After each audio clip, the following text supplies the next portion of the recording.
Alors, lancement de cette webconférence avec Laurence Armand, qui est présidente de Passerelle et Compétences, et Aline Roubaud-Demingin, qui est également de Passerelle et Compétences. Qui commence, mesdames? C'est vous, Aline. Allez-y. Bonjour à tous. Merci de votre participation. Bienvenue à cette webconférence. Cette conférence est organisée par l'équipe Passerelle et Compétences de l'Île-de-France, mais accueille l'ensemble des associations de Passerelle et Compétences du territoire. Je remercie EDF qui a mis à disposition les moyens techniques pour nous aider à faire cette webconférence. Et surtout, je voudrais dire un grand merci à nos intervenants qui pour certains sont présents dans la salle et d'autres sont à distance. Donc ce sont eux dont nous espérons voir le visage, en remerciant encore les autres participants de bien vouloir couper leur caméra pour que nous voyions plutôt les intervenants. Donc je remercie nos intervenants qui acceptent de participer à cette table ronde, puisque ce sera une table ronde très interactive entre eux. Et je les remercie pour le temps de participation, de préparation, pardon, qu'ils nous ont consacré. Donc je laisse la parole à Laurence. Bonjour Laurence. Bonjour à tous, merci Aline. Bonjour à toutes et tous et merci d'être connectés en souhaitant que cette matinée se passe dans les meilleures conditions, mais tout est réuni pour que ce soit un succès. Effectivement, Passerelle et Compétences qui accompagne depuis plus de 20 ans les associations de solidarité pour les aider à se développer, à se renforcer et ainsi mieux servir leurs bénéficiaires grâce au bénévolat de compétences. Eh bien, ces associations sont confrontées à de nombreux soucis, problématiques. Et au fil des années, nous avons pu observer une évolution de ces problématiques et avec plus particulièrement ces dernières années actuelles, les problématiques de gouvernance et de financement. Le financement est un sujet crucial pour les associations et c'est pourquoi l'équipe Paris-Île-de-France de Passerelle et Compétences et nos intervenants que je remercie également ont souhaité avoir cette table ronde pour apporter leur regard, leur expérience et ouvrir une réflexion et des pistes de réflexion autour de ces problématiques de financement qui peuvent être cruciales, comme je le disais, qui questionnent le modèle économique et autour desquels il faut articuler des problématiques comme la contribution des bénévoles, des membres, les revenus d'activité, les financements publics, les financements privés, qui sont souvent source d'inquiétude, de complexité pour les associations. Face à ce problème, je laisse la parole à Vincent Priaud de la Mare, qui a eu la gentillesse d'animer et coordonner cette réunion, et nos intervenants qui, j'en suis sûre, nous apporteront un certain nombre de réponses face à ce vaste sujet. Merci à vous tous, je vous souhaite une excellente matinée. Et je laisse la parole. Merci beaucoup, merci de cette introduction. Vous vouliez ajouter quelque chose? Oui, merci à Vincent, parce que Vincent a été le grand ordonnateur de cette table ronde et a passé beaucoup de temps bénévolement pour nous aider. Voilà. Avec plaisir. Vous restez avec nous, mais je vous propose de laisser vos places pour que nous puissions accueillir d'un côté Camille Agopian, mais je vais vous la présenter dans un instant, et de l'autre côté, avec son café ou son thé, je ne sais pas, votre thé, Lucie Declercq. Et puis nous avons en ligne d'autres intervenants que vous allez découvrir petit à petit, dont un qui est le maire de Bois d'Arcy, Jean-Philippe Luce. Je le précise tout de suite, Jean-Philippe Luce nous a fait la joie, le plaisir de se joindre à nous ce matin, mais il est contraint dans le temps et à 10h, il devra nous quitter, à 9h50 je crois, même si mes informations sont bonnes. Ça veut donc dire que les questions que vous pourriez avoir à lui poser, eh bien, lui seront posées juste avant qu'il ne quitte. Pour commencer cette matinée autour du modèle économique aujourd'hui pour le financement des associations de solidarité, je vais passer la parole à Thierry Sivieux. Thierry Sivieux, il est professeur à l'ESSEC Business School. Il est fondateur de la chaire Innovation et Entrepreneuriat Social. Thierry, est-ce que vous êtes là? Est-ce que vous m'entendez? Oui, Vincent, voilà, je viens de rouvrir mon micro.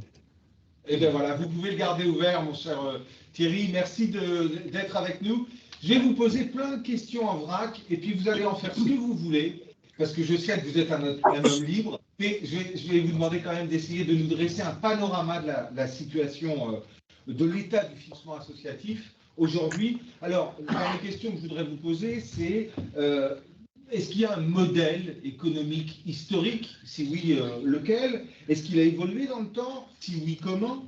Quelles évolutions notables relevez-vous dans les profils des donateurs individuels également quelles sont aujourd'hui les principales sources de financement, quelles sont les tendances pour l'avenir, et puis une petite question concernant l'Europe. Est-ce qu'elle participe aujourd'hui au financement des associations de solidarité? Vous voyez, ça fait beaucoup de questions pour vous, mais je vous laisse nous dresser ce panorama pour commencer. Bien, merci. Merci Vincent. Bonjour mesdames, bonjour messieurs. Je compléterai, si vous me le permettez, la présentation qui a été faite par Vincent concernant mon métier, en vous disant que le propos que je vais partager avec vous, qui sera fondamentalement autour des définitions, puisque quand on fait venir un universitaire, je suis universitaire de service, c'est pour donner des définitions, quelques chiffres, cadrer, on va dire, ou proposer un cadre débat. Mais je le compléterai en disant que j'ai été longtemps engagé dans le mouvement associatif, et j'y suis toujours, mouvement associatif parental au service des personnes autistes, d'une part. Donc j'ai été président d'association, et par ailleurs également, pendant 30 ans, engagé dans la vie locale, avec 15 ans de vice-présidence du conseil départemental du Val d'Oise, qui m'a amené donc à travailler et à œuvrer en tant que financeur d'un certain nombre d'associations. Et donc, évidemment, cette expérience pratique nourrit ou nourrira le propos que je vais partager avec vous. Alors, dans les questions que vous avez posées, Vincent, moi, je vais les regrouper en 3 paquets. D'abord, le modèle économique originel des associations, ses évolutions. Je mettrai le zoom sur l'Europe là, alors vous l'avez mis en 4e, mais je mettrai l'Europe là, si vous me le permettez, mais on pourra revenir en 4e. Ensuite, je ferai un petit temps sur qui sont les donateurs. Et donc, c'est les individus, et c'est important parce qu'une association, c'est d'abord un regroupement de personnes. C'est ce qu'on appelle une société de personnes. Et puis, enfin, les principales sources de financement aujourd'hui, parce que quand on parle modèle économique, on parle sources de financement. Alors, pour revenir au thème de la conférence et de cette session du jour, il y a deux définitions importantes à poser. D'abord, l'association, et ensuite, ce qu'est un modèle économique. Alors, en fait, je vous ai dit d'abord l'association, mais on va commencer par le modèle économique parce que c'est plus facile à définir. Un modèle économique, c'est la façon dont on crée de la valeur, dont on capture de la valeur et dont on partage la valeur. Donc, toute organisation a un modèle économique, même celle qui a 100% de subvention a un modèle économique parce qu'elle crée de la valeur, elle capture de la valeur et elle partage de la valeur. Alors, l'association, on va revenir aux définitions originelles, c'est un contrat par lequel 2 personnes, ou plusieurs personnes, au minimum 2, mais il suffit d'être 2, décident de mettre en commun de façon permanente à la fois leur connaissance et leur activité à d'autres fins que le partage des bénéfices. Et le terme partage des bénéfices est extrêmement important, puisque ça veut dire qu'une association est une entreprise à but non lucratif. Mais à but non lucratif ne signifie pas ne pas faire de bénéfices, mais signifie ne pas se partager les bénéfices entre celles et ceux qui ont constitué l'association.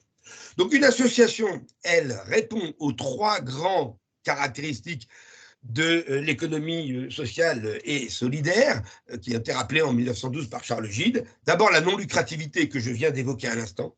Ensuite, le caractère non marchand. Et enfin, la gouvernance, c'est-à-dire la libre adhésion et la démocratie, un homme, une voix. Sur le caractère non marchand, on pourra discuter puisque il est des associations. L'ESSEC, par exemple, est une association et elle commercialise ses prestations puisqu'il n'a échappé à personne qu'une formation à l'ESSEC n'était pas gratuite et que donc, en conséquence, il peut très bien y avoir un échange de type marchand. Mais le caractère marchand, quand on dit non marchand, c'est qu'on veut dire que on n'est pas face à une structure dont la finalité est commerciale. Alors, les associations, au départ, donc, il y a 2 grandes catégories d'associations.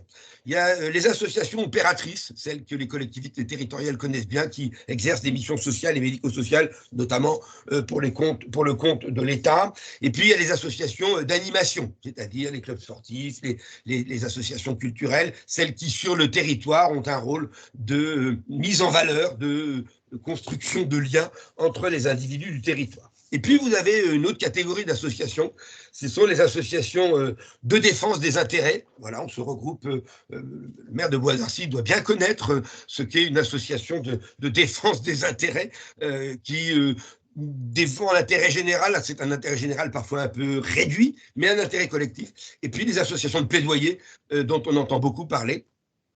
Et qui, alors ça c'est le WWF, c'est France Nature Environnement, ce sont des organisations qui s'intéressent à une cause et décident de promouvoir cette cause au-delà d'actions concrètes et d'actions de terrain. Étant entendu qu'on peut être à la fois de plaidoyer et à la fois opérateur. Par exemple, l'Association des paralysés de France développe une activité de plaidoyer très importante pour promouvoir les droits des personnes handicapées. Et puis, elle gère aussi des établissements dans les différents territoires de notre beau pays de France. Alors évidemment, quand on est de plaidoyer, il faut être très attentif parce qu'il faut que l'opérationnel suive. Et chacun sait qu'avoir des grandes idées, porter des grandes théories est parfois et même souvent plus facile que de se colter à la réalité du quotidien et à la prise en compte des problèmes, notamment dans le domaine social ou médico-social. Donc on voit donc on est sur des organisations qui se constituent, qui peuvent constituer des actifs. Il y a des actifs très importants qui existent au sein des associations. Je vais citer les sectes, mais on pourrait citer l'enseignement catholique, on pourrait citer le groupe SES pour éviter de considérer que seules les associations confessionnelles ont des patrimoines. Un certain nombre donc d'organisations peuvent constituer des actifs extrêmement importants qui sont nécessaires, puisque le financement de l'association, il vise d'une part à obtenir des moyens qui permettront de mettre en œuvre les activités du moment, mais aussi qui permettront d'assurer le développement de l'activité. Comme dans une entreprise, vous êtes nombreux à avoir œuvré ou à œuvrer au sein d'entreprises privées commerciales. Bien, vous savez que dans une entreprise privée, il faut des fonds propres pour pouvoir développer de nouvelles activités. Et quand on va rencontrer un banquier, si on a juste son sourire et ses beaux yeux, on est moins bien armé que quand on a un compte en banque richement doté. Vous connaissez tous la formule « on ne prête qu'aux riches », mais c'est une façon de dire que les financements sont obtenus plus par levier que pour le lancement. Et c'est vrai aussi pour les collectivités territoriales. Il n'y a rien qui fait plus plaisir à un élu que de savoir, ou quand on lui dit qu'un euro qu'il a apporté au fonctionnement d'une association a permis 3, 4, 5 euros de financement. Et donc, pour finir sur ces associations, quelques chiffres, on compte à peu près 23 millions d'adhérents en France dans les associations. On n'a pas compté les jambes et divisé par deux, mais c'est un ordre de grandeur. Et ces adhérents, le principe de l'association, c'est qu'on paye une cotisation. Et donc, ces adhérents payent la cotisation de leur association. Beaucoup d'associations, d'ailleurs, et on le verra tout à l'heure sur le financement, fonctionnent sur des fonds privés. Après, vous avez 75 000 associations en moyenne qui sont créées en France. Ces chiffres-là sont les chiffres du baromètre. Non, c'est des chiffres récents. Hein, c'est le baromètre de l'économie sociale et solidaire. Et puis, c'est aussi, je vous donnerai mes sources à la fin, il y a aussi Recherche et Solidarité qui a publié une étude avant-hier là, sur le don. Les lecteurs des Échos ont certainement trouvé l'article. Si par hasard, ils disent, on fait attention parce qu'on ne dépêche pas toujours le journal de la première page à la dernière page, et puis également les chiffres de l'association qui sont les chiffres clés des associations 2023 qui ont été publiés par le ministère en charge des associations, je dis le ministère parce que ça change assez souvent. Donc 75 000 associations sont créées tous les ans. On a en France 2 millions d'associations, dont 1,5 million sont réellement actives. Donc vous avez 23 millions d'adhérents, 2 millions d'associations, dont 1,5 million actifs, donc on va garder 1,5 million d'actifs. Après, vous avez de l'ordre de 150 000, 147 000 associations qui sont employeurs, c'est-à-dire qui ont des salariés. Et vous voyez la différence qui va se faire entre une association qui a des salariés et une association qui n'a pas de salariés. Une association qui n'a pas de salariés, par définition, a des besoins de financement moins importants. Et puis, quiconque a été président d'association, c'est que le fait de faire les salaires à la fin du mois des salariés de l'équipe constitue une préoccupation majeure et parfois une source d'angoisse nocturne forte pour certaines associations. Donc, on a ces 147 000 associations qui sont employeurs. Et vous avez 75 000 associations, enfin 72 000, mais je vous donne des ordres de grandeur pour que vous puissiez les faire, qui ont 1 à 3 salariés, et seulement 8 000 associations qui ont plus de 50 salariés. Donc, on part de 1,5 million, ensuite on a 150 000, et ensuite on a 8 000 associations qui ont plus de 50 salariés. Autre chiffre qui va vous intéresser, qui me permet de faire une transition vers la finance, c'est le secteur associatif pèse 113 milliards d'euros. Ça représente 3,3% du PIB. À titre de comparaison, l'aviation, c'est 4,3%, l'agriculture, c'est 1,63%. Voilà, donc vous avez, je parle de l'agriculture parce que c'est un secteur qui est sur le devant de la scène actuellement avec toutes les questions liées au glyphosate. Et donc, vous avez là, pardon, un poids financier intéressant. Un deuxième élément pour mesurer le poids économique d'un secteur, c'est le nombre de salariés. Et vous avez 1,8 million de salariés, c'est-à-dire 1 million d'équivalents temps plein, puisque dans le secteur associatif, comme vous le savez, on peut avoir des personnes qui choisissent de travailler à temps partiel, et vous retrouverez le 12 acronyme de ETP, équivalent temps plein, qui est un des acronymes favoris des financeurs du secteur social et médico-social. Et ce 1 million d'équivalents temps plein, on le retrouve également pour les bénévoles, puisque vous savez que les associations fonctionnent avec des bénévoles. Il y en aurait 12 millions et demi. Encore, tout ça, ce sont des approximations, mais c'est des ordres de grandeur. Et ces 12 millions et demi représentent également 1 million d'équivalents temps plein. Donc, vous voyez qu'on a un secteur qui, en termes d'emploi, représente 9,2% des emplois privés, ce qui est loin d'être négligeable. Puisqu'on parlait de salariés, deux choses intéressantes aussi. Nous avons dans les associations une part du salariat qui est plus féminisée, puisque les associations comptent 70% de femmes dans leurs effectifs, là où le secteur privé traditionnel en compte 48%. Et on a également, c'est également intéressant, mais assez révélateur de la réalité que vous connaissez, 34% des personnes qui ont plus de 50 ans dans le secteur associatif, là où on n'a que 30% dans le secteur privé. Le caractère très féminisé de la main-d'œuvre, comme dans beaucoup d'endroits, concerne plus les métiers d'exécution que les métiers d'encadrement, et est sûrement lié au caractère social et médico-social de très nombreuses associations, métiers dans lesquels, vous le savez, les femmes sont plus représentées. Et donc, on est sur, et c'est aussi un point intéressant à souligner, sur des activités dont les métiers sont en tension. Et si vous lisez le journal, vous avez tous lu également, ou écoutez la radio ou la télé, qu'il n'y a pas de personnel dans les EHPAD, les maisons de retraite, il n'y a pas de personnel pour le service à domicile.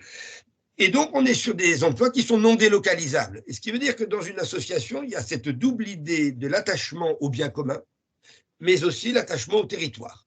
Et ça renvoie à ce que je disais tout à l'heure aussi sur l'animation d'un territoire. Mais cette double caractéristique, et qui sont des éléments qui influencent et qui pèsent sur le modèle économique, évidemment, puisque le modèle économique, je vous le disais tout à l'heure, c'est créer de la valeur. Pour créer de la valeur, il faut des revenus, mais on a des charges. Et on espère et on fait en sorte que les revenus soient supérieurs ou égaux aux charges qui sont engagées. C'est un principe de gestion assez sain et assez simple que nous connaissons tous, y compris dans nos vies familiales et nos comptes personnels.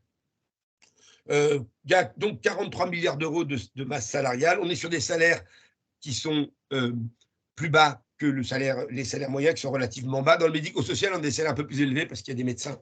Les médecins font remonter le salaire, mais globalement, on a dans le social des salaires moyens de 18 910 euros. 19 000 euros, quand vous faites le compte en région parisienne, ce n'est pas beaucoup pour vivre. Si on monte au médico-social, on a 26 000 euros, ce qui fait un salaire moyen pour le médico-social de 23 000 euros. Alors, dernier point sur le modèle économique, Vincent, 113 milliards d'euros qui se répartissent en 44% de fonds publics et 56% de fonds privés. Et c'est bien 44% de fonds publics et 56% de fonds privés. Pourquoi? D'abord parce que je disais tout à l'heure, il y a les cotisations dans beaucoup d'associations sont le seul ou sont le gros des revenus.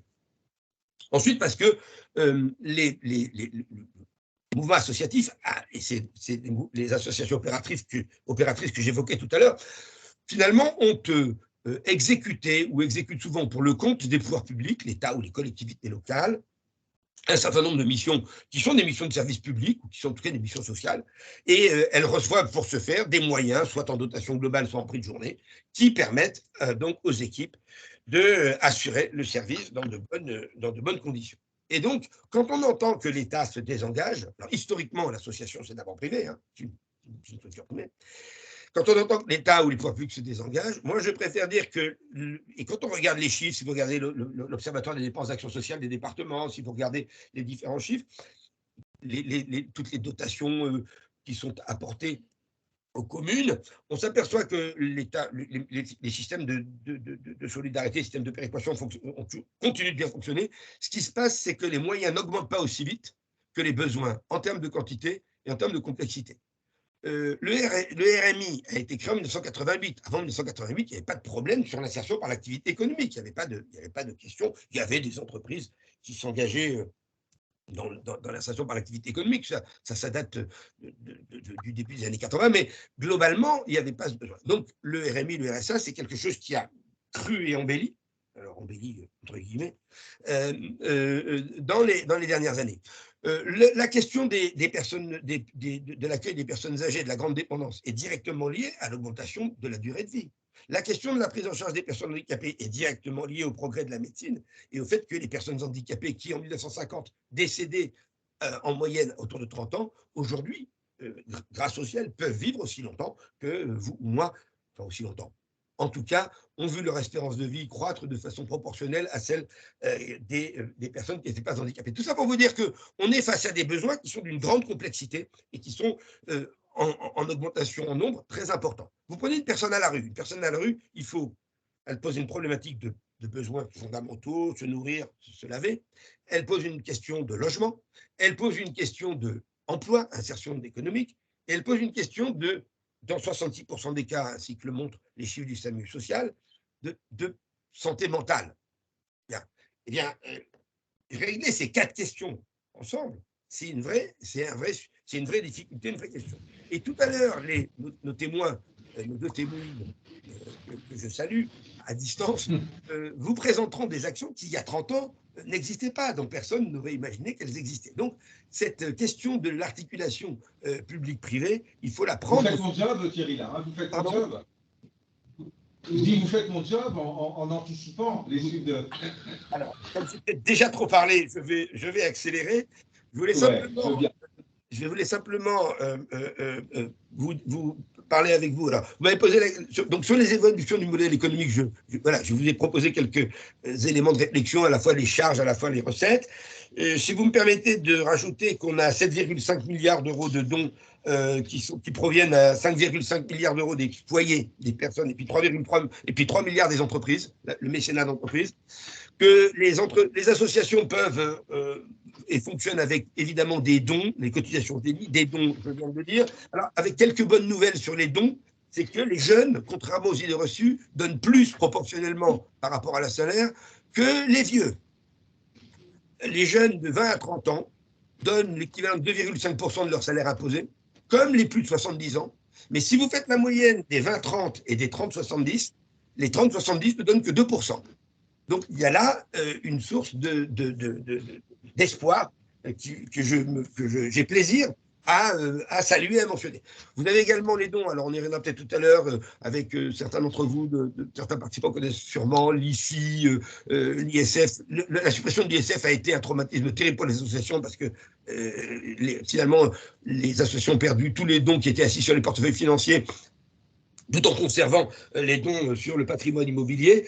La tendance est repartie à la hausse, très bien, se tient très bien, et les dons en 2022, les dons des personnes en 2022 ont été en augmentation de 6,9%, ce qui est plus que l'inflation, ce qui est plutôt une bonne nouvelle par rapport à une année 2021 qui avait été un peu morose. Hein. Et donc, en revanche, oui.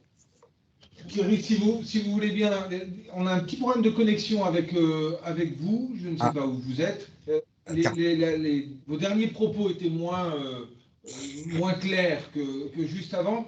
Si vous voulez bien, on vous retrouvera un petit peu plus tard si vous avez d'autres chiffres à nous donner ou à préciser dans le modèle, bien évidemment. Il me semble que vous nous avez dressé un panorama déjà assez large, à moins qu'il y ait une notion encore très, très importante à nous partager avant de rentrer dans des séquences plus spécifiques. Oui, je vous en prie, allez-y. Dernière séquence, je comprends bien que je vous ai saoulé de chiffres, donc je ne vous en parle plus. La dernière séquence que je voulais vous proposer, c'est le top 5 des causes qui mobilisent les Français. C'est l'aide et la protection de l'enfance en 1, en 2, la lutte contre l'exclusion et la pauvreté, en 3, le soutien à la recherche médicale, en 4, les animaux, et en 5, les personnes âgées. Et en 4, vous pouvez repréciser en 4 Les animaux. Les animaux. Pardon. Les animaux. D'accord. Et en 5, les personnes âgées. Et en 5, les personnes âgées. En 5, les personnes âgées. Donc, voilà. Donc, c'était comme ça, on ne finit pas que sur des chiffres.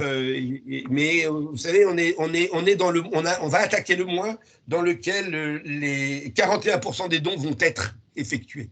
41% donc des particuliers sont effectués au mois de décembre et 23% en valeur. Voilà. Donc, eh bien, écoutez, donc la saison de collecte des dons va être à plein là dans les semaines qui commencent. Merci beaucoup Thierry, vous restez avec nous pour continuer cette conférence. On va rentrer dans une première séquence, un premier temps avec vous, notamment mesdames, mais également avec nos autres invités à distance, autour du financement public. Et de manière un peu provocante, j'ai intitulé cette séquence « Le financement public a-t-il un avenir ?» Bon, je ne sais pas si on pourra répondre à cette question. Quel est l'intérêt d'un modèle d'association basé sur un financement public? Est-ce que c'est encore d'actualité, d'ailleurs? Et quels sont les avantages pour l'association, le bénéficiaire, la puissance publique? Peut-être, est-ce que je peux vous passer la parole, Camille, sur cette première question? Je vous présente Camille Agopian, qui est la directrice générale du Champ des Étoiles. À chaque fois, je vais me tromper dans le nom de votre association. Qu'est-ce que le Champ des Étoiles en un mot déjà? Alors, le Champ des Étoiles est un fonds de dotation familial qui a été créé il y a une dizaine d'années, qui travaille sur le champ de la grande vulnérabilité avec 2 actions prioritaires de soutien des associations sur l'accompagnement de la fin de vie et l'accompagnement des sortants de prison. C'est un fonds de dotation qui a pris une voie un peu particulière, puisque c'est un fonds de dotation qui travaille, qui en fait considère que la priorité elle est d'accompagner les dirigeants de ces associations-là, et ça de façon plurielle. D'abord via effectivement le soutien financier, avec un soutien qui se porte uniquement sur les frais de fonctionnement, donc du salaire par exemple, et un temps plutôt long, et puis par un accompagnement extra-financier, déjà par tout simplement le fait d'être disponible auprès des associations, de leur proposer des moments de rencontre, des réflexions ensemble, voilà, tout ce genre de choses. Ça marche. Alors donc, l'intérêt d'un modèle économique basé sur le financement public et les avantages pour l'association, le bénéficiaire, la puissance publique. Cette question, je la poserai aussi dans un instant à Jean-Philippe Luce, le maire de Bois d'Arcy, qui est encore avec nous et qui pourra y répondre. Camille. Alors, effectivement, je pense qu'elle s'adresse aussi déjà en priorité à M. Luce. Mais en tant que financeur privé, en fait, il y a une vraie complémentarité pour moi entre un financement public et un financement privé. Il n'y a pas d'opposition ni d'antagonisme. À l'inverse, c'est 2 financements qui se complètent. Peut-être, et j'espère ne pas être contredite derrière, avec une forme de financement privé qui peut, elle, se permettre de prendre des risques, d'être là à l'amorçage, au démarrage, ou en changement d'échelle, ou en changement de territorialité, et un financement public qui va être là pour stabiliser, qui va permettre en fait à l'association de s'ancrer sur son territoire. Et donc moi, il n'y a vraiment pas d'antagonisme, mais plutôt soit des temporalités, soit un travail en commun. D'accord, même question pour vous, Jean-Philippe. Les avantages pour l'association, le bénéficiaire, la puissance publique, et puis quels sont-ils ces financeurs publics? Vous n'allez pas pouvoir tous nous les présenter, bien évidemment, et quelle incidence positive peut avoir le fait d'en décrocher un premier? Je vous pose la question à vous qui êtes le maire de Bois d'Arcy et qui êtes également conseiller régional Île-de-France. Jean-Philippe. Bonjour à tous et à tous. Je vais clairement pas contredire Camille, au contraire. Je pense qu'il y a une vraie combinaison entre le public et le privé, de plus en plus d'ailleurs, parce que notamment et malheureusement, les budgets publics sont de plus en plus limités et difficiles à piloter. Donc, évidemment, il y a un accompagnement fort local en associatif qui a toujours existé, qui existera toujours, et quels partenaires existent et quels partenaires peuvent accompagner. Il y en a plein. Il y a déjà les villes, et chacune va essayer de défendre son propre territoire local pour promouvoir aussi sur son territoire. Et donc, c'est pas forcément facile. C'est-à-dire qu'il faut aller gratter à toutes les portes. Et malheureusement, dans la sphère publique, il y en a plein, et c'est pas forcément facile, je disais. Mais les villes apportent évidemment des subventions, parfois même en prenant des risques pour accompagner le début de certains projets. Souvent, le financement public est vu comme la première porte qui permet de donner un coup d'accélérateur, un coup de départ. Des fois, donner un saut d'une certaine validation de la fiabilité ou de la véracité du projet qui permet d'avoir d'autres subventions à côté. Mais les villes, évidemment, mais la région Île-de-France, alors évidemment, là, Je parle pour la région Île-de-France étant élu à la région Île-de-France, mais je suis convaincu que même si on est en avance sur ce sujet-là, il y a plein d'autres régions en France qui font de la même. On a près de 150 dispositifs qui sont ouverts au monde associatif et on accompagne à travers les solidarités. On investit près de 20 millions par an pour accompagner la solidarité, les solidarités au sens large sur à la fois la lutte contre le sans-abrisme, les femmes en difficulté, l'accompagnement à l'enfance et la petite enfance. Et donc, chaque degré de compétence des collectivités, il faut savoir aller taper, notamment les collectivités municipales, les départements qui sont les temples de la solidarité, c'est eux qui ont la compétence technique de la solidarité, et aussi les régions. Et on évoquait tout à l'heure, mais c'est très difficile, et pourtant il y a plein d'argent, c'est évidemment l'Europe, où les démarches ne sont pas forcément faciles à mener, mais il y a beaucoup de soutien d'accompagnement. Jean-Philippe, on va profiter de votre présence encore avec nous quelques minutes, peut-être pour parler un peu plus de l'Île-de-France. Alors, comme vous le disiez, ça ne concerne pas tout le monde, tous nos auditeurs aujourd'hui, mais ça peut nous donner un éclairage sur un modèle ou des modèles de financement. Quels sont les dispositifs qui existent au sein de la région Île-de-France et quels sont les critères d'éligibilité? Parce que c'est toujours une grande question pour les associations, ça. Oui, et je vais en profiter parce que j'ai vu passer un commentaire sur existe-t-il un site. En tout cas, pour la région Île-de-France, il en existe un, c'est mesdémarches.île-de-france.fr où tout est référencé et à travers des mots-clés, vous pouvez retrouver le dispositif qui est le plus adapté aux besoins. Alors, oui, c'est pas forcément facile de savoir si on est éligible ou non. Et souvent, les collectivités, c'est le cas pour la ville de Bois-d'Arcy, c'est le cas pour la région Île-de-France, on est en train de migrer petit à petit vers davantage de subventions sur objectif ou des subventions qui sont en lien avec des investissements plus qu'avec du fonctionnement, parce que c'est évidemment plus facile à financer pour nous que le pur fonctionnement qui, du coup, est pas forcément facile. Et puis, il faut se le dire aussi, il y a eu par le passé de gros abus un peu partout en France. Et donc, il y a eu un besoin de rationaliser les demandes de subventions et les attributions de subventions. C'est pour ça qu'on essaie d'accompagner, il y a des thèmes prioritaires. Évidemment, dans les 130 dispositifs disponibles pour les associations d'Île-de-France, il y en a une grosse quarantaine qui sont en lien avec la solidarité et la santé. Alors, ça peut être le soutien en faveur de projets de départ en vacances pour les enfants ou même les seniors, les soutiens aux aidants. Il y a plein de projets différents. Je ne vais pas vous les lister parce qu'évidemment, ils sont très nombreux. Mais c'est vrai qu'on a fait le choix d'accompagner. Oui. Par contre, Jean-Philippe, peut-être redonner une nouvelle fois le nom du site qui est demandé par plusieurs personnes qui nous regardent et ils pourront y trouver toutes les informations, je l'espère, qu'ils recherchent. Oui, c'est mesdémarches au pluriel.île-de-france.fr et vous retrouvez évidemment toutes les fiches thématiques avec dans chaque fiche thématique les critères. Évidemment, pour les associations, on essaie qu'elle ait plus d'un an d'existence pour pouvoir quand même voir un peu la véracité du modèle, avoir un premier bilan financier. Il y a évidemment des critères à respecter. Il y a les services de la région qui sont là aussi pour accompagner. Ils font un travail remarquable. Vous commencez à remplir votre dossier et ils vous accompagnent à vous orienter vers les outils les plus adaptés.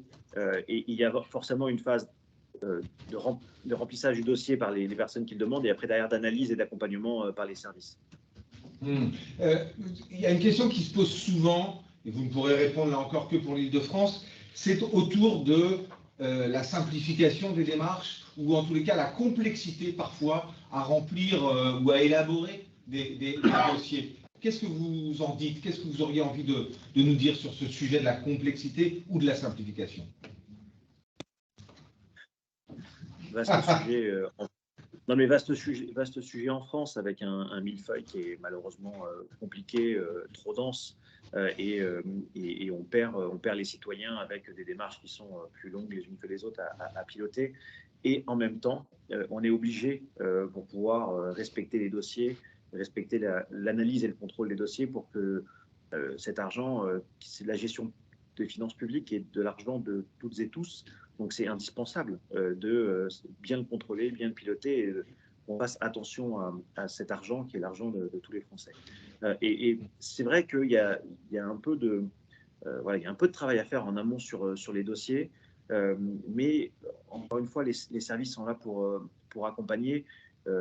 On a lancé une application à la région de France depuis 1 an qui s'appelle La Base, surtout orientée pour les jeunes, mais aussi pour les associations, pour permettre aux adhérents de ces associations de pouvoir avoir des subventions pour accompagner, pour faire du sport, faire de la danse, faire de la culture, etc., etc.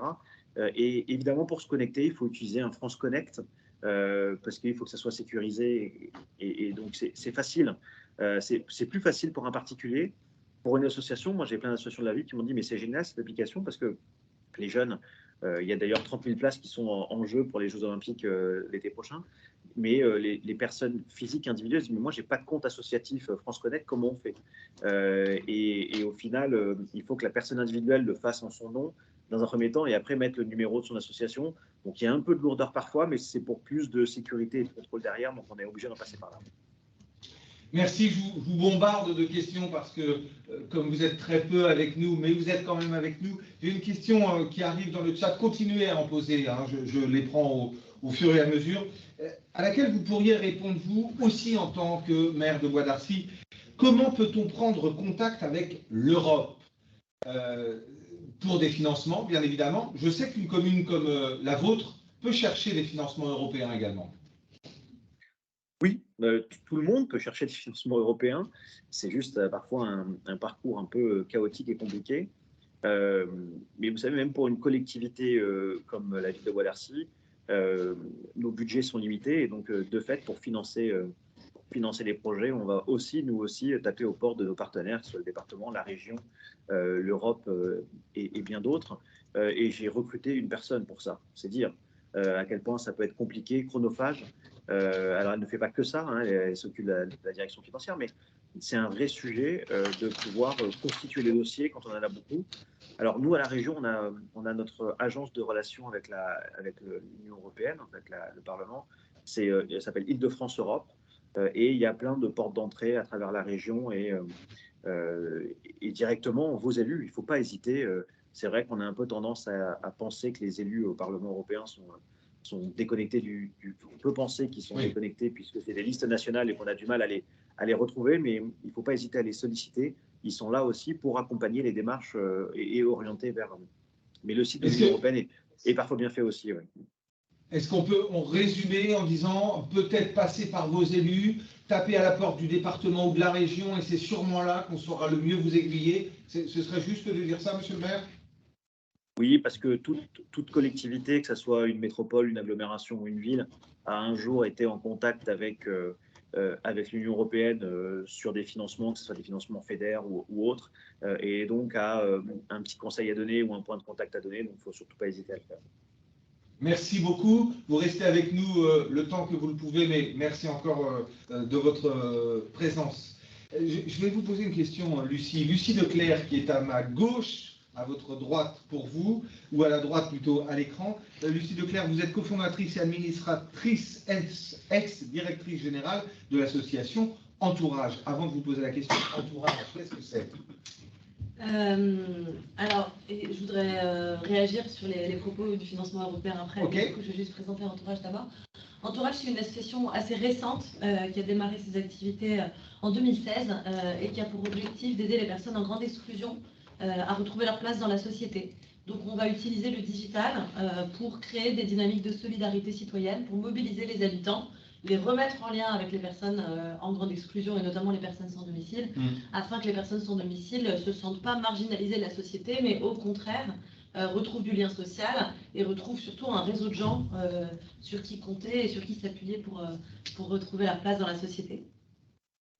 Je veux juste réagir sur les financements européens parce que je suis totalement d'accord avec ce que M. Luce a dit. Je dirais simplement que les financements européens, je pense qu'il ne faut pas s'y précipiter quand on est une association assez petite, parce que je connais beaucoup d'associations qui se sont retrouvées en grande difficulté parce que les dossiers sont lourds à préparer, mais surtout les audits après sont lourds et les financements arrivent très très tardivement. Et donc moi, ce que j'ai beaucoup entendu quand j'ai commencé à m'intéresser aux financements européens, c'est des financements qu'il faut aller chercher quand on n'en a pas besoin. parce qu'il faut être capable de s'en passer pendant longtemps. Et voilà. Et en revanche, il y a un truc qui est intéressant quand même sur les financements européens, c'est qu'en effet, les collectivités peuvent aussi y candidater. Et nous, le premier financement européen qu'on a obtenu, ce n'est pas un financement qu'on est allé chercher directement, mais c'est via la ville de Paris qui a agrégé un certain nombre de projets dans le nôtre, dans une demande qu'eux ont portée, une demande fédérale en effet. Et donc ça peut être une manière peut-être de démarrer. Je prolonge parce qu'il y a une question qui vient d'arriver. Allez-y, ouais, monsieur Luce. Je vais me permettre d'en profiter pour compléter. Évidemment, si on va seul chercher une subvention européenne, c'est vite très compliqué avec beaucoup de dossiers. Il ne faut pas hésiter, comme vous l'avez dit, il faut oser aller taper à la porte. La région, comme la ville de Paris, comme plein d'autres collectivités, regroupe, grâce au FEDER notamment, des poches de subventions de l'Europe. Et en fait, vos portes d'entrée sont souvent ces collectivités un peu plus grosses, mais accessibles directement, que ce soit la région, la ville de Paris ou les grosses collectivités. Donc, il ne faut pas hésiter à aller taper aux portes, oser. Et évidemment, je suis d'accord avec vous, aller taper directement à la porte de l'Europe, c'est vite chronophage et vite très compliqué. Donc, essayez de vous insérer dans une subvention plus locale, mais financée par l'Europe. Une question qui arrive sur le chat. Des financements européens pour quel type d'action? Est-ce que vous sauriez répondre les uns les autres à cette question? Ou Thierry, Thierry Sivieux, peut-être, non, Camille? Non, ça dépend des orientations de l'Europe, en fait. C'est pas... Ah oui. Je veux bien réagir sur les financements européens parce que j'ai fait des financements européens avec les SEC pour les programmes supérieurs. C'est vraiment le miroir aux alouettes. C'est-à-dire qu'il y a beaucoup d'argent. On se dit, on va pouvoir obtenir de l'argent, mais c'est une organisation monstrueuse. Moi, je déconseille, et vraiment, je déconseille toute démarche vis-à-vis de l'Europe pour moins de 1 million d'euros. Parce que le travail à faire, l'énergie à dépenser est la même pour 1 million d'euros, pour 100 000 euros. Parce qu'il y a des contrôles sur tout. La moindre trombone, la moindre gomme, il faut pouvoir justifier et avoir le document qui justifie que vous l'avez acheté. Donc, comme le disait Lucie, s'engager dans un consortium avec des acteurs qui vont récupérer des fonds européens, c'est sûrement une bonne idée, mais l'Union européenne, pour moi, c'est la chose qui brille, mais dont il faut se méfier. Voilà. Et quand on est une association, là, je vois passer les questions du chat, j'essaie de répondre à certaines. Quand on est une association de petite taille, il ne faut pas y aller, et il faut plutôt essayer de prouver à la ville, au département. Et d'ailleurs, on voit bien, Jean-Philippe le disait, il a embauché quelqu'un. Donc, à partir du moment où vous embauchez quelqu'un dans une collectivité, et au conseil départemental, il y avait 5 personnes qui travaillaient à ça, à la région, ils sont peut-être une quinzaine. Donc, on est sur quelque chose qui est très professionnel. Voilà. Juste avant de passer à la partie suivante, je reste avec vous, Thierry, parce qu'il me semble qu'il y a une question à laquelle vous pourriez répondre. Quelle différence entre une association avec 25 ou 50 salariés et une PME? Une association, c'est simple, une association, c'est un statut juridique. PME, c'est un statut économique. Donc, une association de 20 ou 25 salariés est une PME. Simplement, son mode de gouvernance, c'est-à-dire le fait qu'on ne partage pas les bénéfices, la démocratie et la libre adhésion, est différente d'une PME qui a un statut commercial au titre de la loi 66, par exemple, qui repose sur l'achat d'actions ou de parts, si c'est le SARL, qui sont ensuite cessibles et valorisables par celui qui en est le détenteur. Si vous êtes membre d'une association, vous quittez l'association, vous ne pouvez pas vendre votre part d'association. En revanche, vous avez une PME dans laquelle vous avez des actions, vous pouvez la vendre et gagner éventuellement de l'argent.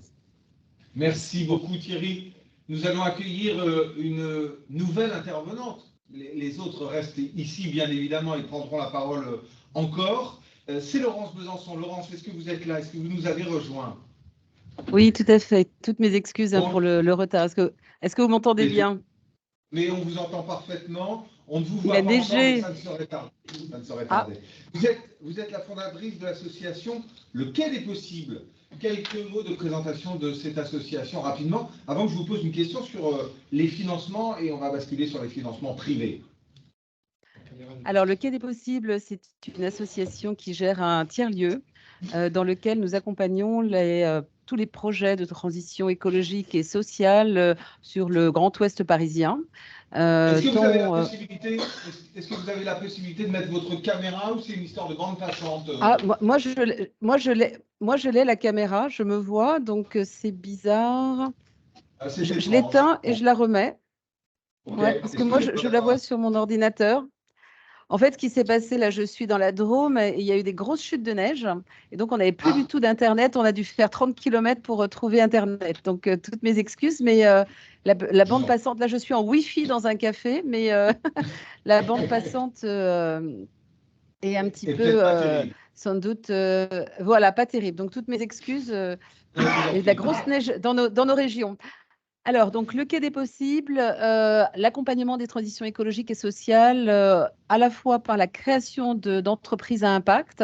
On a accompagné 400 entreprises qui œuvrent en faveur de l'écologie, de la solidarité, de l'inclusion depuis l'ouverture il y a 6 ans. Et puis, un travail auprès des collectivités, entreprises et citoyens du territoire pour les accompagner dans leur transition écologique et sociale. Et pour être tout à fait complet, vous êtes basé en région Île-de-France, à Exactement. Saint-Chamond. Exactement. Bon, une première question pour vous, avant de parler de combinaison de financement public, financement privé par exemple. Il est important de connaître les différents types de financement privé existants. Je vous pose la question à vous, mais je vais l'élargir aux autres intervenants. Quels sont-ils, ces financements privés existants? Et tout de suite, une question de précision. Qu'est-ce que l'autofinancement? Parce que c'est quelque chose qu'on entend régulièrement. Je vous laisse réponse dans un instant. Je remercie Jean-Philippe Luce qui va devoir nous quitter pour sa prochaine réunion, même si je suis sûr que vous auriez préféré rester avec nous. Mais merci beaucoup, monsieur le maire, d'avoir participé à cette webconférence et merci beaucoup de vos éclairages. Laurence. Est-ce que là, c'est meilleur? Parce que j'ai l'impression que c'est peut-être un peu meilleur là. Là, c'est impeccable. Okay. Il y a un peu de neige autour de vous, mais c'est formidable. Parfait, un avant-goût. Financement privé. Donc ça peut être par des fonds comme le champ des possibles. Hein, excusez-moi, le fonds d'investissement qui a été présenté juste avant. Donc c'est le champ des étoiles, excusez-moi. Le champ des étoiles, donc c'est un regroupement, enfin voilà, c'est des personnes qui décident, privées, qui décident de mettre de l'argent dans un fonds pour aider des associations. Et donc, ils décident de certaines orientations par rapport au financement, à l'investissement qu'ils souhaitent, hein, selon différentes causes portées. Alors souvent, on les relie aux causes des ODD, hein, des objectifs des plans durables et 17 causes pour apporter en clarté. Donc ça, c'est numéro 1. Après, les entreprises sont vraiment aussi une formidable source de financement pour les associations.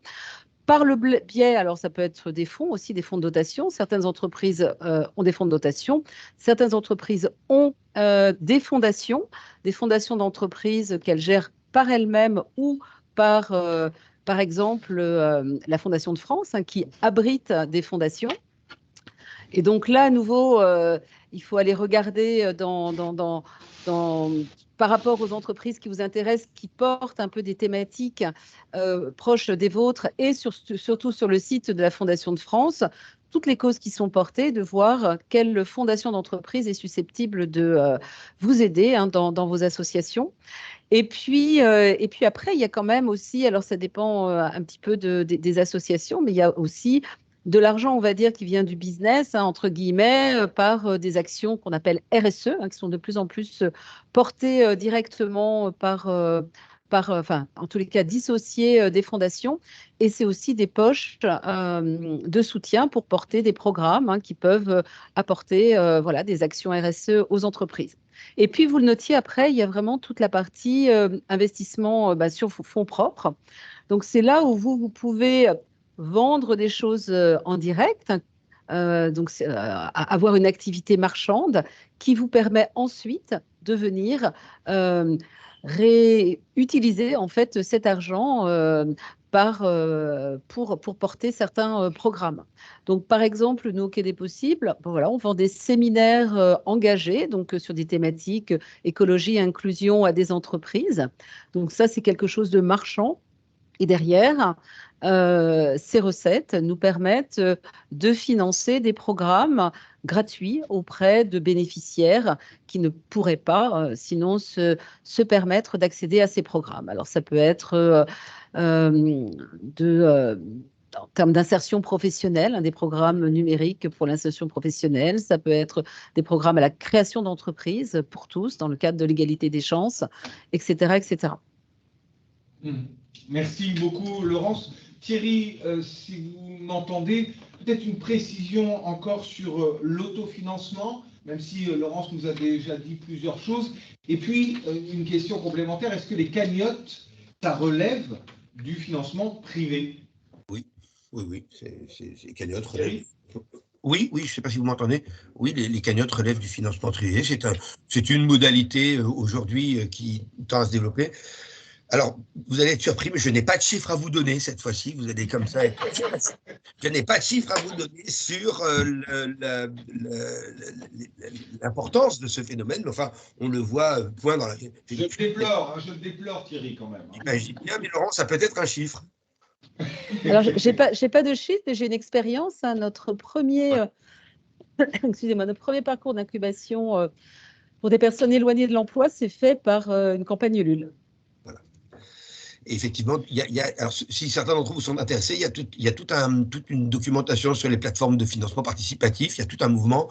En fait, il y a les plateformes de financement participatif regroupent les financements d'une très grande variété, sur beaucoup de thèmes, sur beaucoup de modalités. Ça va du prêt à la souscription, à l'achat d'actions avec l'ITA.co. Donc, on ne peut pas forcément isoler ce que sont les cagnottes, mais il y a peut-être quelque chose qui existe. Je vais regarder.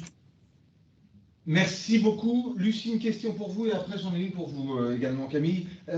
Alors, fondation, mécénat, partenariat, autofinancement, cagnotte privée, excusez-moi, mais c'est la jungle. Comment on fait pour s'y retrouver quand on est une petite association dans cette jungle? À quelle porte frapper? Comment s'y prendre? Je ne sais pas, ça dépend beaucoup de la nature de votre activité. Et ça dépend aussi beaucoup du réseau qu'on a autour de soi. Nous, chez Entourage, on a vraiment démarré avec des financements privés, plutôt de fondations familiales et philanthropiques, parce qu'aussi, ce qu'on faisait, il y avait une vision de société très forte qui était portée, mais ça ne rentrait pas du tout dans des cases habituelles. Et donc, il fallait des personnes qui soient très sensibles au sujet qu'on portait, capable de suivre la vision du fondateur. Et c'est vrai que le fondateur, parce qu'il avait un beau parcours économique dans les entreprises avant, avait aussi un réseau de gens autour de lui assez important. Et en fait, du coup, c'était ça, on va dire, notre atout premier. Par contre, notre projet, il était très compliqué à comprendre dans un premier temps pour les financements publics. Et d'ailleurs, on a mis 3 ans, je pense, à obtenir notre premier financement public. Donc, ça va vraiment dépendre de le type d'activité qu'on mène, qu'est-ce qui a le plus intérêt à financer ça, ou qu'est-ce qui va être le plus facilement touchable au début. Il y a des activités, je pense, qui résonnent mieux auprès des entreprises. Nous, on a un programme qui s'appelle LinkTalk, qui est un programme d'insertion professionnelle. Celui-là, pour des chefs d'entreprise, il est plus facile à faire financer parce que c'est concret, c'est l'emploi. On a l'impression de solutionner le problème parce que la personne, elle a retrouvé son autonomie, etc. Je mettrai après des petites réserves là-dessus, mais donc voilà, il faut réfléchir un peu en fonction de la nature de ces activités et du réseau qu'on a autour de soi. Est-ce que ça possible qu'il y ait une résonance auprès du grand public ou pas? S'il n'y en a pas immédiatement, si on pense que ce n'est pas une cause qui va fédérer le grand public, je ne suis pas sûre que ça va être vraiment le coup du coup de développer beaucoup les appels aux dons auprès du public, parce que c'est quand même beaucoup d'énergie de faire des appels aux dons auprès du grand public. Donc ça nécessite d'avoir déjà une certaine notoriété et d'être capable de bien raconter l'histoire. Merci beaucoup, Lucie. Camille, alors je pense qu'il y a quelqu'un qui lit des questions préparées en amont, parce que je retrouve la même quasiment sur le chat. Subventionner un projet, c'est souvent l'idée première d'une association. Est-ce qu'on peut financer autrement une association, et je voudrais vous entendre là-dessus, puisque vous financez plus des besoins de fonctionnement que des projets en tant que tels. Précisez-nous tout ça si vous voulez bien. Alors ça, c'est une vraie volonté des fondateurs du fonds, que d'aller là où les autres ne vont pas. Les autres ne vont pas, effectivement. Et donc de décider de ne pas financer au projet, mais de financer vraiment l'association en elle-même. Et d'aller là où c'est le plus difficile. Et venant moi-même du monde associatif, je sais bien que là où c'est le plus difficile, c'est d'arriver à financer des salaires. Parce que c'est toujours plus, ça paraît en tout cas plus sexy de financer le camion pour aller par exemple faire des maraudes, mais si vous n'avez pas le conducteur, votre camion va rester au parking ou au garage. C'est une façon de voir qui est de plus en plus répandue et ça pour moi c'est un très bon signe. Il y a un certain nombre de fonds et de fondations qui acceptent aujourd'hui, ou d'entreprises même, qui acceptent de faire rentrer une part des frais de fonctionnement dans le projet, ou même qui décident aujourd'hui de financer du frais de fonctionnement. Voire même aujourd'hui, il y a un vrai mouvement sur du non dédié, c'est-à-dire la capacité de donner une subvention à l'association sans qu'elle soit attribuée à telle ou telle part, et que ce soit vraiment la décision de l'association que d'aller le mettre là où elle en a besoin et envie. Voilà.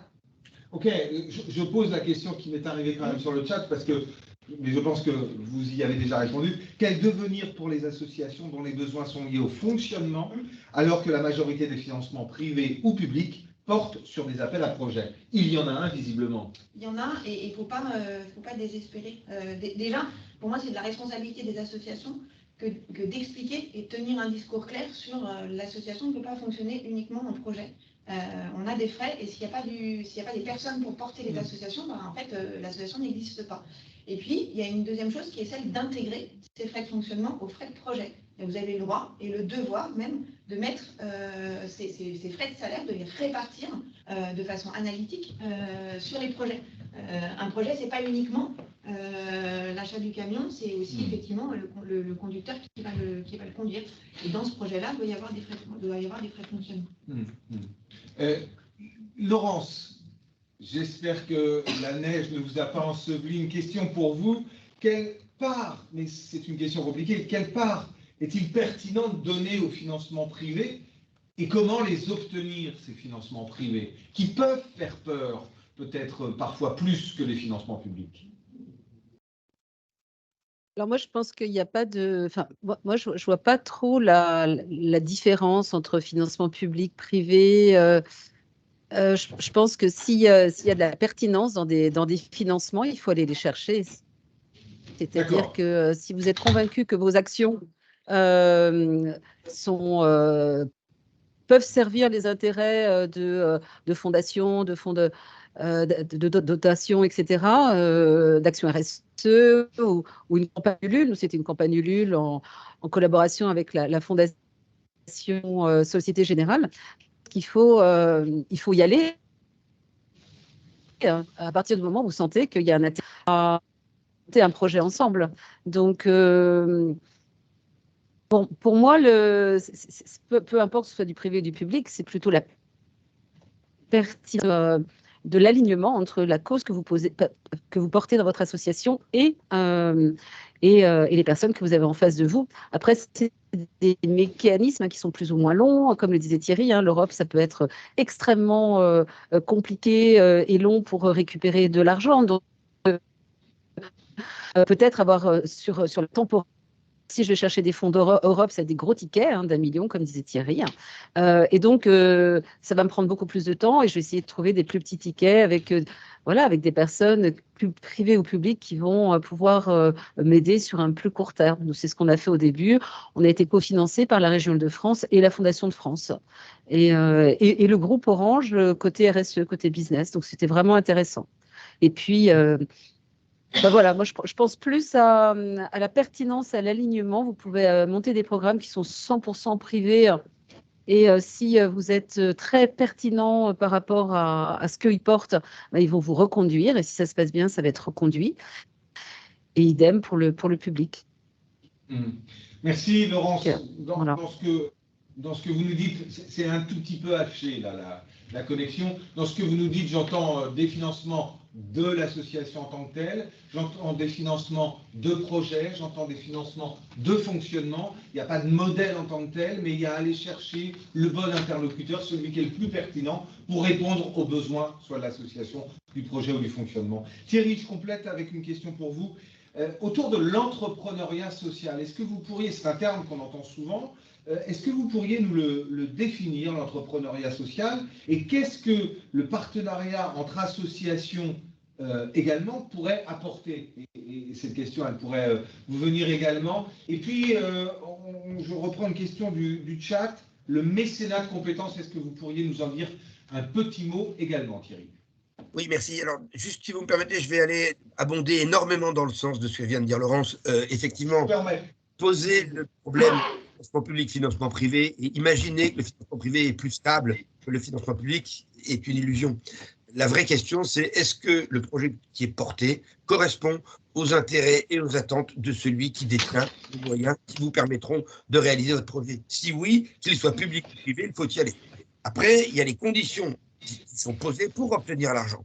Et notamment dans les conditions, il y a la longueur des processus. J'ai vu le passer dans le chat, pitié, pitié, c'est compliqué. Mais de toute façon, si vous allez faire un emprunt à la banque aujourd'hui pour acheter un appartement, c'est pas d'une simplicité biblique non plus. Quand vous voulez assurer une voiture, on vous demande des kilos de papier. Donc notre société est aujourd'hui une société où la bureaucratie, alors c'est pour la bonne cause, hein, c'est pour des contrôles, c'est pour la sécurité, il y a plein de bonnes raisons, mais on est dans une évolution qui fait la part belle à cette dimension administrative. Voilà, donc je ferme la parenthèse, mais moi, le message principal, c'est de bien identifier quelles sont les attentes de celui auquel vous vous adressez. Comme dans un job. Si vous allez chercher un job, il vaut mieux aller chercher un job chez quelqu'un qui a besoin de vos compétences.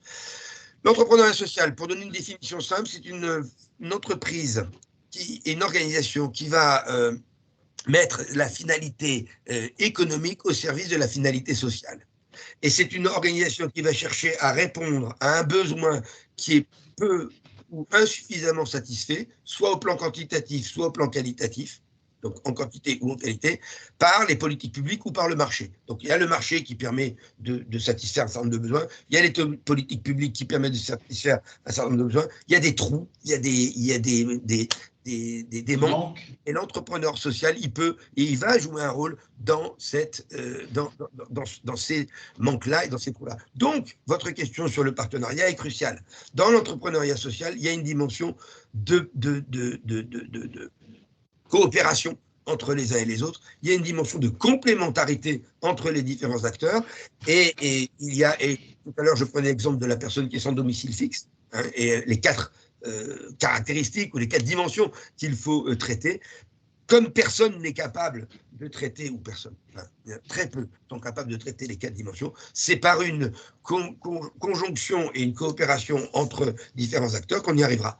Maintenant, l'entrepreneur social, il a de différents par rapport à une association, mais une association peut être une entreprise sociale, qui est de dire qu'on peut gagner de l'argent, on peut avoir une activité lucrative, mais avec une lucrativité limitée, en disant, ben, finalement, au lieu de demander 20% ou 30% de taux de retour sur investissement, hein, je lisais ce matin que la Barclays est sous pression et que le chef de la Barclays va peut-être abandonner 1 milliard d'euros d'actifs parce qu'ils ne sont pas assez rentables. L'entrepreneur social, lui, va essayer de trouver une combinaison entre le service de la cause qu'il défend et qui est prioritaire, mais aussi une forme de rémunération et de constitution d'actifs ou de valeur pour lui et les associés. Et c'est ce qu'on appelle l'investissement impact, qui va permettre à la fois de répondre à des objectifs environnementaux et sociaux, et à la fois de proposer une rentabilité financière qui répondra, et là encore, à vos attentes. Il y a des gens qui ont envie de gagner beaucoup de sous, il ne faut pas qu'ils fassent de l'impact. Il y a des gens qui ont envie de faire, d'avoir des hauts niveaux d'objectifs socio-environnementaux. Il y a la philanthropie, et tout le monde ne peut pas donner. Il y a une autre façon de faire qui est de proposer de l'argent dans des systèmes qui ne vont pas gagner beaucoup d'argent en termes de rentabilité, mais vont préserver le capital d'une part et permettre une forme de rentabilité. Voilà ce que je peux donner comme vos voisines auront sûrement des éclairages intéressants à apporter. Oui, un petit mot quand même sur le mécénat de compétences. Ah oui, pardon. Bon, le mécénat de compétences, en fait, c'est une façon de mettre à disposition des savoirs, des expertises par des organisations qui continuent de financer, alors EDF, la BNP Paribas, toutes les grandes entreprises, ou de plus en plus de grandes entreprises ont recours à ce dispositif, qui leur permet de proposer à des salariés de contribuer à des organisations à but non lucratif, tout en étant payé par l'entreprise privée, sans que pour autant cette compétence ne coûte à l'entreprise, à l'organisation à but non lucratif. Alors, il y a les personnes en fin de parcours qui sont des candidats parfaits au mécénat de compétences, un parcours professionnel, c'est une façon de finir sa vie professionnelle en alliant l'utile à l'agréable. Et puis vous avez également toute une série d'entreprises qui sont des prestataires de services, expertise comptable, ça, on le voit beaucoup dans le numérique et dans l'informatique, qui proposent, dans le consulting évidemment, qui proposent des prestations de collaborateurs sur 1 jour, 2 jours, 1 mois, 3 mois, de façon à permettre à une organisation à but non lucratif de franchir un palier, assurer un développement, de répondre de faire face à une obligation avec des moyens qu'elle n'a pas la possibilité ou qu'elle ne peut pas trouver, parce qu'elle ne sait pas où ils sont, parce qu'elle ne peut pas les payer, ainsi les entreprises contribuent, dans ce que Laurence disait dans le cadre de la RSE, leurs actions de RSE, responsabilité sociale de l'entreprise, au développement d'organisations à but non lucratif et au service de l'intérêt. Merci Thierry. J'enchaîne avec vous, Laurence. Justement pour préciser, donner un petit peu plus de détails sur les actions RSE. Ça nous est demandé, repréciser ce que sont les politiques RSE, responsabilité sociale, sociétale des entreprises. Laurence, vous voulez bien vous y coller? Oui. Ah oui, non, avec joie.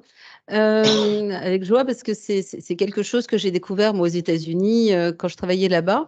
Il y a une vingtaine d'années déjà, et où il y avait vraiment une intégration puisqu'il y a beaucoup moins de soutien social là-bas, il y avait vraiment une responsabilité des entreprises de dire, ben voilà, j'utilise un territoire, c'est-à-dire un environnement et des personnes, et je suis en responsabilité par rapport là où je fais croître mon business, je suis en responsabilité par rapport au respect de cet environnement et au développement des personnes qui sont là.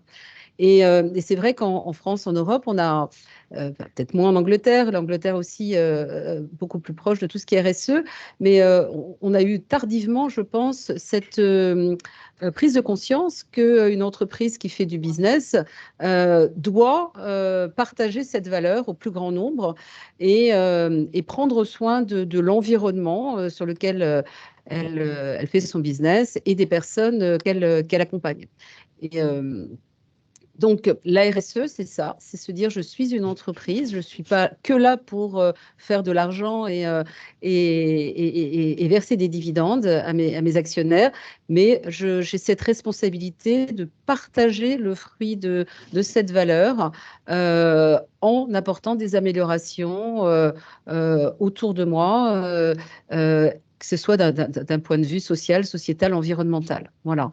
Donc, ça, c'est la philosophie de base. C'est un peu ces 3 P, people, planet et performance, de se dire je suis sur cet équilibre de développement d'activité et j'ai autant de responsabilités de développer mon business que de faire croître, d'apporter des améliorations sociales auprès des gens et auprès de la planète. Alors après, ouais. Dites-moi si c'est clair. Là, c'est un peu conceptuel et philosophique peut-être comme démarrage. Mais après, de façon très pratico-pratique, alors la RSE, ça a été très longtemps en France intégré dans tout ce qui était fondation, un peu mis à l'écart du business. Et aujourd'hui, c'est réintégré vraiment, puisque à tous les niveaux de la chaîne de valeur, que ce soit les partenaires partenaires financiers, les partenaires, on va dire, opérationnels, les clients et les salariés, tout le monde demande aujourd'hui à l'entreprise d'avoir une conscience et des engagements par rapport à la société, par rapport à l'environnement. Et les grandes entreprises aujourd'hui, même moins grandes, sont notées avec ce qu'on appelle des critères ESG, c'est-à-dire vraiment comment prenez-vous soin de la société, de l'environnement, et dans votre mode de gouvernance, comment appliquez-vous aujourd'hui des principes de respect des uns des autres.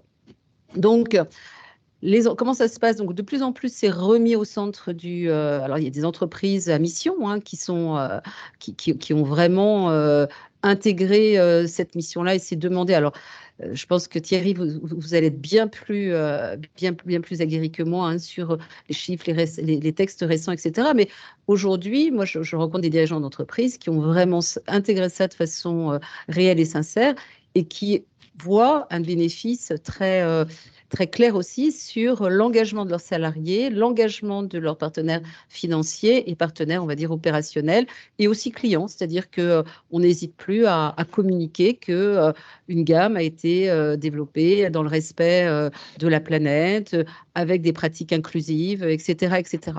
Donc, moi, ce que j'aime bien, c'est que, bon, voilà, ce qui était un petit peu, on va dire, très, très éloigné du business il y a une vingtaine d'années devient intégré. Je parle trop.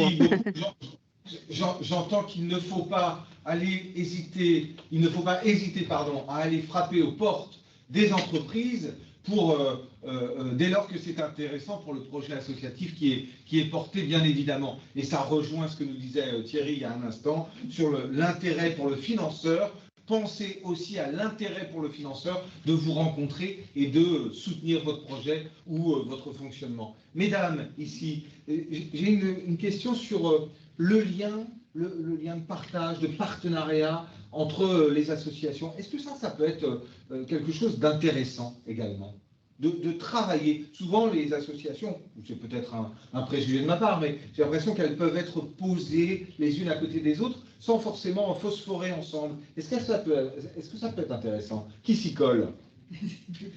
Lucie? C'est clairement la tendance du moment de promouvoir les coalitions et d'essayer de faire en sorte que les associations se rapprochent et combinent davantage leurs interventions. Moi, je suis toujours assez étonnée de voir à quel point, du coup, c'est une injonction qui est donnée aux financeurs, aux associations. On trouve qu'au contraire, la concurrence, c'est très bien dans le secteur privé et que c'est parce qu'il y a une pluralité d'acteurs qu'il y a aussi des offres pertinentes qui se remettent en question, etc. Et dans le secteur associatif, on attend beaucoup des associations qu'elles travaillent en collaboration, en coopération. C'est sûr que c'est de toute façon une bonne chose de bien connaître les associations du territoire et d'essayer de faire en sorte qu'elles connaissent aussi et de s'accorder au mieux pour pas se marcher sur les pieds et s'assurer qu'on est complémentaires et tout ça. Après, s'il y a une pluralité d'associations, c'est normal aussi, en fait, ça correspond à des philosophies un peu différentes, à des façons de voir le besoin un peu différents, et il y a beaucoup de vitalité là-dedans, en fait. Il y a beaucoup de vitalité, donc moi je trouve ça quand même super chouette, en fait, qu'on soit plusieurs à intervenir sur un même territoire, ça correspond... et puis, c'est aussi une forme d'engagement citoyen, quoi. Les associations, très souvent, elles sont impulsées par des habitants ou des personnes qui ont envie de s'engager et qui ont envie de contribuer elles-mêmes à l'amélioration de la société. Mais en tout cas, c'est sûr que c'est clairement la tendance du moment de la part des financeurs y compris. Et je pense d'ailleurs que les financeurs ont un rôle à jouer d'aider les associations parce que seuls on va plus vite, ensemble on va plus loin. En revanche, s'accorder et s'imbriquer, ça demande aussi beaucoup de temps d'ingénierie. Et donc, pour ça, il faut que les associations soient accompagnées. Si on leur demande de passer du temps à collaborer et à se mettre ensemble, il faut leur donner les moyens de le faire aussi. Donc voilà. Et après se développe de plus en plus, et ça je trouve ça super chouette, des mouvements et des réseaux, et notamment pour les petites associations, c'est aussi de l'entraide, Passerelle et compétences en fait partie, le mouvement Impact France dont on fait partie en fait partie, la Fédération des acteurs de la solidarité, et donc ça va permettre vraiment aussi aux petites associations de pouvoir partager leurs expériences qu'elles ont apprises, se sentir moins seules. Le Chant des Étoiles en fait partie. Le Chant des Étoiles organise des journées et des temps de partage entre les acteurs et ça permet vraiment aussi aux dirigeants d'associations de se sentir moins seuls, de partager, de se donner des coups de main, de s'ouvrir des portes, de s'introduire auprès de partenaires financiers. Donc voilà, moi je suis très pour le partage à l'association. Je pense qu'il faut faire attention à ce qui est demandé quand même en termes de... Enfin, ça peut être parfois une injonction forte et qui nécessite d'être accompagnée. Vous avez là une formidable ambassadrice. Sans doute pas, je le savais d'abord. Peut-être un complément sur cette même question. Alors oui, c'est effectivement, je suis d'accord avec Lucie, une injonction du secteur que de faire travailler en partenariat les associations. Probablement aussi parce que ça facilite le travail des financeurs qui, du coup, au lieu d'avoir 5 dossiers à instruire, en ont un seul. Mais je rejoins parfaitement Lucie sur le fait déjà qu'il y ait plusieurs formes de partenariat, c'est-à-dire que les réseaux, les mises en travail commun qui sont voulues par les associations, elles sont nécessaires. Après, quand c'est une injonction et qu'elle est portée par le financeur, il faut qu'elle soit portée aussi dans l'ingénierie et dans le financement. Ça, c'est sûr. Après, c'est mon point de vue. Pas partagé par d'autres financeurs, mais en tout cas, c'est mon point de vue. Et c'est le point de vue du Champ des Étoiles. Voilà. Et pour donner un exemple très concret, là, on vient de répondre à un gros appel à projet où on était obligé de répondre en coalition. Un dossier que tout seul, on aurait mis une journée à faire parce qu'on avait déjà le projet, machin. En vrai, le dossier, au total, mis bout à bout, on a passé... chaque organisation a passé au moins à une personne qui a passé une semaine à temps plein en réunion pour réfléchir à la manière de... Voilà. Et du coup, en fait, c'est bête, mais du coup, c'est 3 semaines à temps plein. Donc, je ne sais pas combien ça vaut, ça, mais peut-être... ça va être 1 000 € tout chargé. Voilà ce que ça nous a coûté de juste répondre à l'appel à projet. Merci. J'ai encore une question. Je vais vous la proposer, Thierry. Une question un peu spécifique avant que nous basculions dans notre dernière partie. Il nous reste une grosse dizaine de minutes.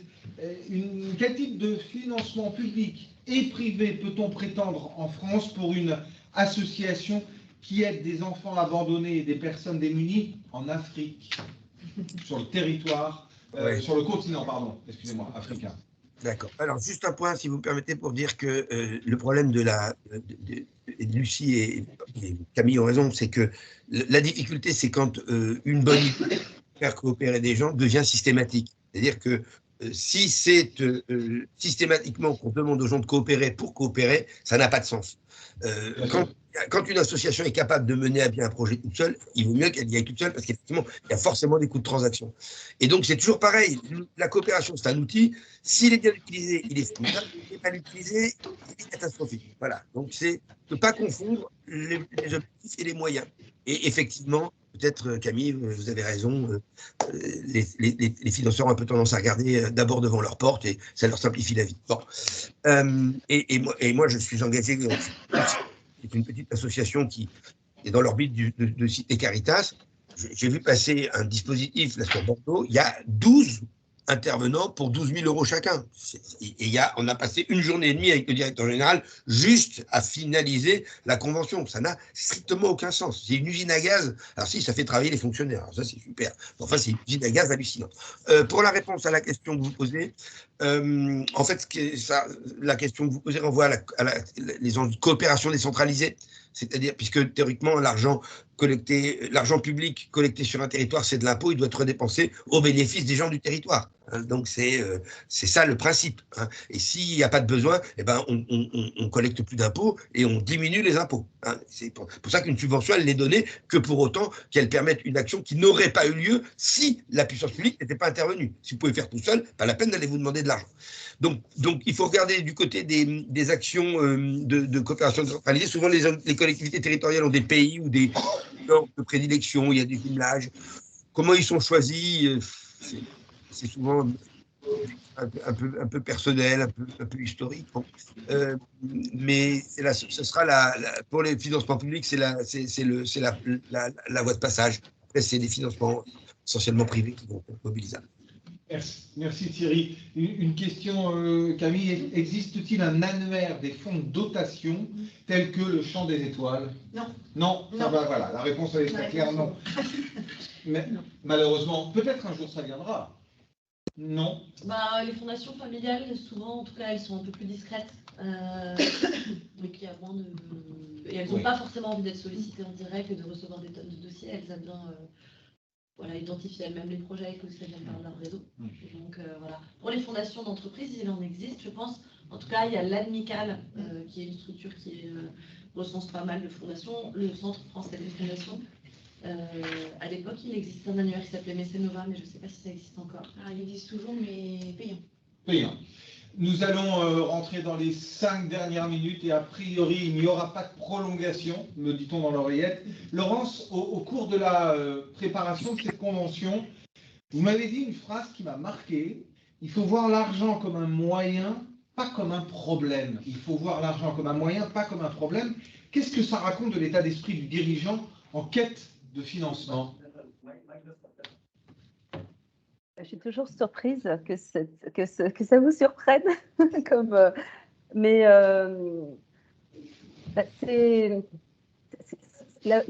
l'argent vous permet en fait de mettre en place, vous permet de recruter des personnes, vous permet de mettre en place des programmes, d'investir dans des machines.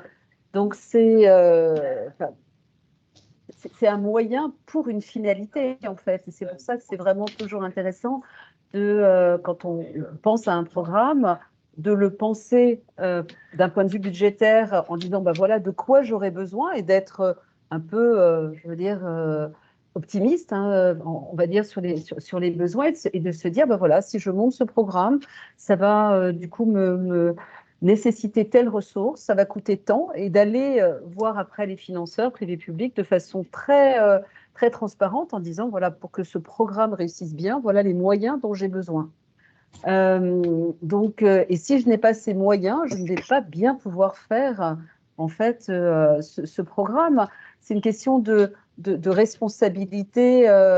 Il faut être complètement dans la transparence. C'est une question de responsabilité commune. Si on s'engage, parce que vraiment, je pense que quand on s'engage sur un programme, il n'y a rien de pire que d'être déceptif. C'est-à-dire qu'aujourd'hui, si un programme n'existe pas et que vous le montez, il n'y a rien de pire que d'échouer, de mal le faire, parce que les bénéficiaires qui ne disposaient pas de ce programme vont avoir la double peine, déjà d'avoir un besoin, et ensuite de ne pas avoir trouvé la réponse par votre programme. Donc, il y a vraiment une question de responsabilité commune entre l'association et les partenaires financiers pour que ce programme se fasse bien et de façon, je veux dire, c'est pas parce qu'on est dans l'associatif qu'on doit être moins-disant sur les moyens dont on a besoin réellement et sincèrement. Voilà. Et je pense juste pour finir que c'est aussi l'état d'esprit des entrepreneurs sociaux. Hein, Thierry, dites-moi si vous êtes d'accord avec ça, c'est de se dire, c'est pas parce qu'on monte une entreprise qui agit pour le bien commun qu'on doit faire un compromis énorme sur son salaire, qu'on doit voilà, mettre sa famille en péril ou quoi que ce soit. Il n'y a pas de raison.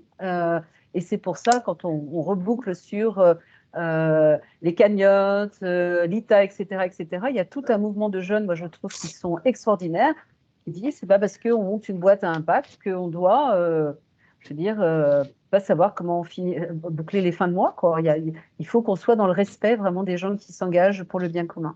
Voilà, j'ai fini, pardon. Merci. Merci, Laurent. Vous diriez la même chose, Camille? Il ne faut pas voir l'argent comme un problème, mais comme une solution? Non, oui, je dirais la même chose, et surtout, je dirais que celui qui ne demande pas, il ne peut pas recevoir.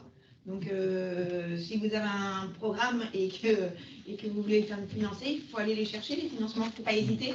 Alors on nous demande de reciter le nom de l'annuaire payant. Alors, vous allez sur le site du Centre des fonds et des fondations. Le centre français, et là-dessus vous verrez, il y a l'annuaire. Centre du fonds. Non. Le CFF, le centre français des fonds et des fondations. Merci beaucoup.